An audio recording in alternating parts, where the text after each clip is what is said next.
Hello, मैं प्रवेश शर्मा अपने इस यूट्यूब चैनल के साथ। आज हम वाचन के विषय में पढ़ेंगे। वाचन की प्रकार, काइंड्स ऑफ रीडिंग। वाचन एक कला है। इस कला का पठन के अभ्यास से विकास किया जाता है। सकल अभिव्यक्ति और मनुष्य के व्यक्तिगत विकास के लिए इस कला को समझना आवश्यक है। अर्थग्रहण भाषा शिक्षण के प्रमुख उद्देश्यों में से एक है। सफल अभिव्यक्ति अर्थग्रहण पर ही आधारित है। वाचन तभी सफल माना जाता है जब उसका अर्थ भी समझ लिया जाए।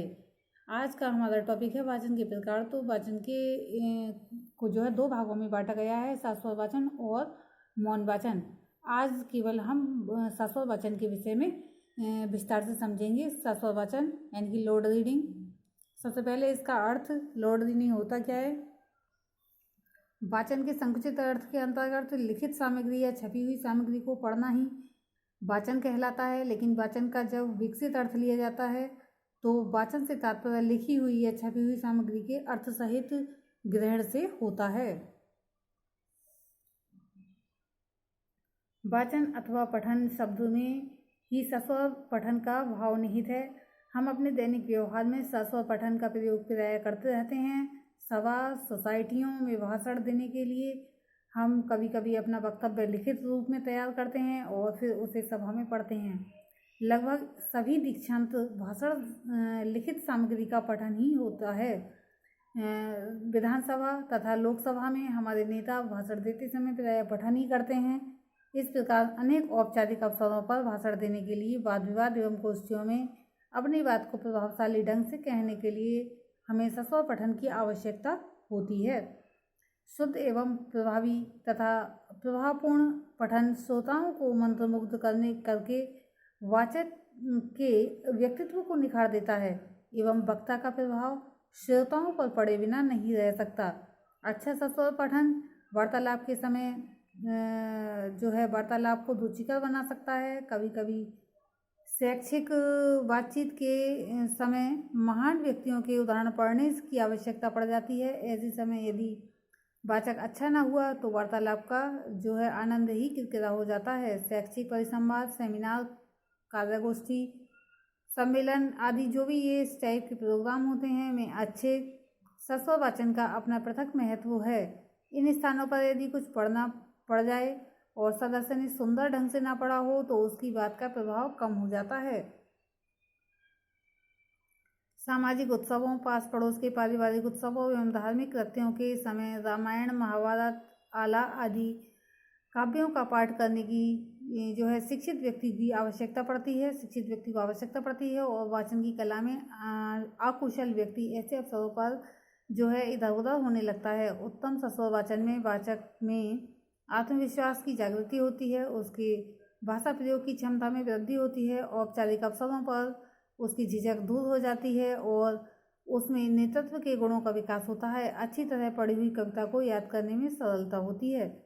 इसीलिए जो है सभी को सिखाया जाता है, जो स्टूडेंट्स हैं उनको सिखाया जाता है कि कभी भी जब इस टाइप के प्रोग्राम होते हैं तो उनमें आगे आने का प्रयास करें, अपनी झिझक को दूर करें। सेकंड पॉइंट है इसका इम्पोर्टेंस। तो शाश्वत वाचन का बहुत अधिक महत्व है, क्योंकि अगर कोई भी विद्वान व्यक्ति है अगर वह शाश्वत रूप से नहीं पढ़ सकता है तो उसका जो विद्वता है वह दूसरों की समझ से परे रहती है। शाश्वत वाचन में जो व्यक्ति अच्छे होते हैं वह सेमिनार, गोष्ठी आदि में अपनी बात को अच्छी प्रकार से कहकर अपना जो है इम्प्रेशन जमा लेते हैं। नेक्स्ट पॉइंट है हमारा AIIMS of load reading. Load reading के या शाश्वत वाचन के उद्देश्य। शाश्वत वाचन में बड़ी कुशलता की आवश्यकता है। बालकों के उच्चारण में विराम, बालाघात संबंधी भूल नहीं करनी चाहिए। भूल करने की आदत जो है चिरस्थायी हो जाती है और शाश्वत पाठ का उद्देश्य भी नष्ट हो जाता है। परंतु जब बालक शाश्वत वाचन कर रहा हो तो पढ़कर जो है रोकना,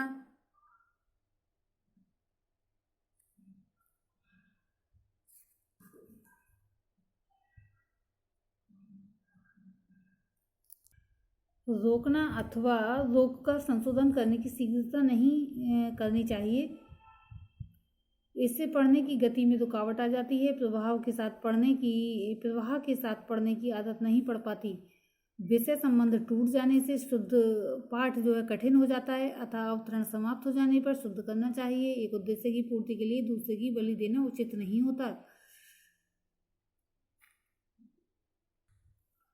नेक्स्ट पॉइंट है हमारा characteristics of good Lord reading. अच्छे शाश्वत वाचन की विशेषताएं। उत्तम शाश्वत वाचन के उद्देश्यों को प्राप्त करने के लिए सतत प्रयास की आवश्यकता है। यदि ये उद्देश्य प्राप्त हो जाते हैं तो वाचन अच्छा कहा जाएगा, अन्यथा वह अच्छा नहीं कहा जा सकता। अतः शाश्वत वाचन के लिए जो गुण होने चाहिए, विशेषताएं होनी चाहिए, वे इस प्रकार हैं। पहला पॉइंट है इसमें ध्वनियों का ज्ञान। बालक को विभिन्न ध्वनियों का ज्ञान होना चाहिए और समान ध्वनियों में भेद करने की सामर्थ्य होनी चाहिए। नेक्स्ट पॉइंट है हमारा उच्चारण की शुद्धता।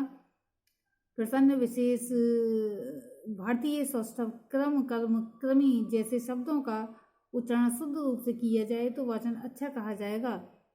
उपयुक्त बलाघात, आवश्यकता, जनता, धरना आदि शब्दों के उच्चारण में रेखांकित ध्वनियों को आधा कर देना या लुप्त कर देना ठीक नहीं होता। इस अच्छा वाचक उपयुक्त बलाघात का ध्यान रखता है।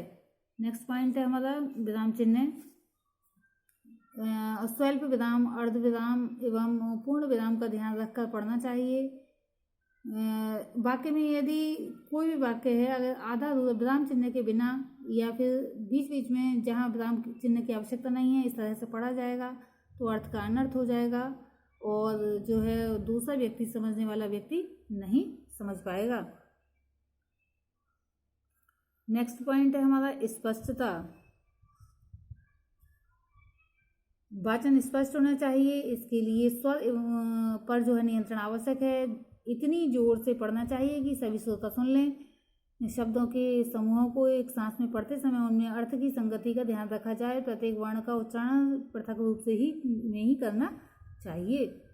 नेक्स्ट पॉइंट है हमारा प्रवाह। वाचन में प्रवाह का ध्यान रखा जाए। गति पर नियंत्रण आवश्यक है, नहीं तो अगर गति पर नियंत्रण नहीं रखा जाएगा तो बहुत द्रुति गति से ना तो बहुत द्रुत गति से पढ़ना चाहिए और ना ही बहुत रुक रुक कर धीरे धीरे ही पढ़ना चाहिए। नेक्स्ट पॉइंट है हमारा अर्थ की प्रतीति। सुंदर वाचन वह है जो पढ़ते समय शब्दों का अर्थ ग्रहण करके चलता है। यदि गति, लय, उच्चारण, विराम चिन्ह आदि का ध्यान रखकर वाचन किया जा रहा है तो अर्थ की प्रतीति स्वाभाविक रूप में होती रहेगी। नेक्स्ट पॉइंट है हमारा स्वर में रसात्मकता। अच्छा वाचक मुंह से प्रत्येक ध्वनि को निकालते समय कर्कश ढंग से नहीं पढ़ता, ना ही उसमें रूखापन रहता है, वरन मधुरता के साथ सरल ढंग से शब्दों का उच्चारण करता है। और दुखपूर्ण विषय सामग्री को पढ़ते समय बीरस या ओजरस या विवत्स ढंग से नहीं होना चाहिए। जैसा रस हो उसी मुद्रा में वाचन होना चाहिए। वाचन करते समय नेक्स्ट पॉइंट हमारा वाचन मुद्रा। वाचन करते समय अच्छा वाचक अनावश्यक ढंग से सिर नहीं हिलाता, हाथ नहीं पटकता, मेज नहीं पीटता, उंगलियों को नहीं नचाता, पैर से तबला नहीं बजाता, पुस्तक को विकट ढंग से नहीं पकड़ता और ना ही झुककर पढ़ता है, ना ही अकड़कर अपना अकड़पन दिखाता है। नेक्स्ट पॉइंट है हमारा लास्ट पॉइंट रुचि।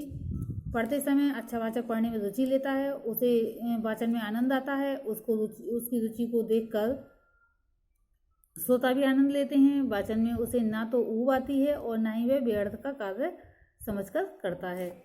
आज का हमारा ये जो टॉपिक था कंप्लीट हुआ। आज के लिए इतना ही। धन्यवाद।